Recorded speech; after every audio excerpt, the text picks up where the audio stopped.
Thank you, Bob, and thank you, the table of special forces that are sitting there in that group, and your two cadets that you brought today and introduced me to fantastic unconventional warfare. And I am kind of transitioning into what we were talking about, unconventional warfare, because we'll go a little way back into Ed's life. And this is from the Oklahoma Military Academy. Unfortunately, Colonel Joe Daniel had to be in the hospital this morning. He called me yesterday when he had a stress test, and the doctor said to him, "You gotta come back because there's something else we wanna see." And I haven't heard back. I hope everything was okay, but I said, "You need to take care of your health." And he sent me his message. And he said, "Rocky, you can ask somebody else to read this message." And who else would I think but the editor of Ed's book, Shelley Cale. Shelley, you're going to read Colonel Joe Daniel, Oklahoma Military Academy alumnus, speaking on behalf of the Oklahoma Military Academy, Dr. Larry Rice and Dr. Danette Boyle. Shelley Cale. My name is Colonel Joe Daniel, and I have the honor and privilege of speaking to you about Colonel Ed Ramsey in celebration of his life.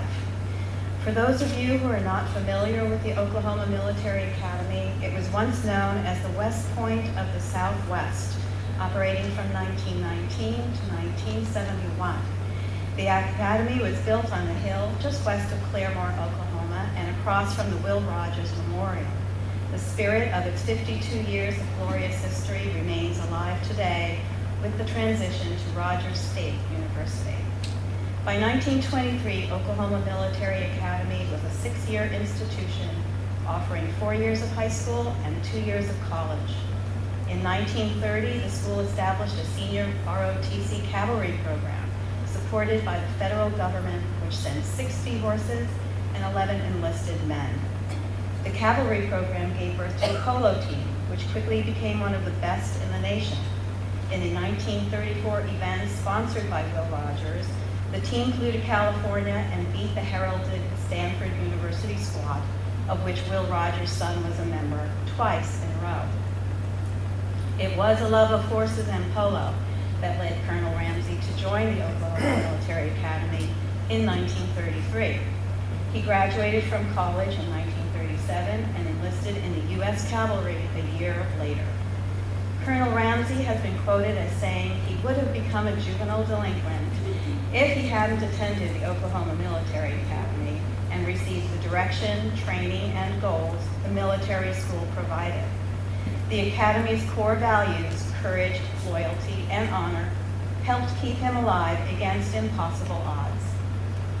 All of our soldiers, sailors, and airmen, past and present, are heroes for defending our country. However, during combat, there are always the special few that are given the most unusual and difficult task who become respected, admired, and recognized as heroes, like Colonel Ramsey. Colonel Ramsey led the last cavalry charge in U.S. military history. He will forever be remembered for that and for so many other contributions to the military. A prime example of his contributions is the use of guerrilla tactics when he was commander of 40,000 guerrilla fighters in East Central Luzon, strategies that led to present-day Special Forces operations. Colonel Ramsey belongs to the great generation. He received the Oklahoma Military Academy Distinguished Alumni Award in 1992 and the Hall of Fame Award in 1994. He was once interviewed by the California State Military Museum, in which he discussed Fiddler's Green, where the souls of all dead cavalrymen meet for a drink. When you pass from this world, I recommend you stop by Fiddler's Green and have a drink with Colonel Ramsey. Though on second thought, he could be busy riding his horse to the sounds of the guns. Colonel Ramsey was an outstanding soldier, business executive, husband, and father. We will all miss him. Thank you for allowing me to represent his military alma mater.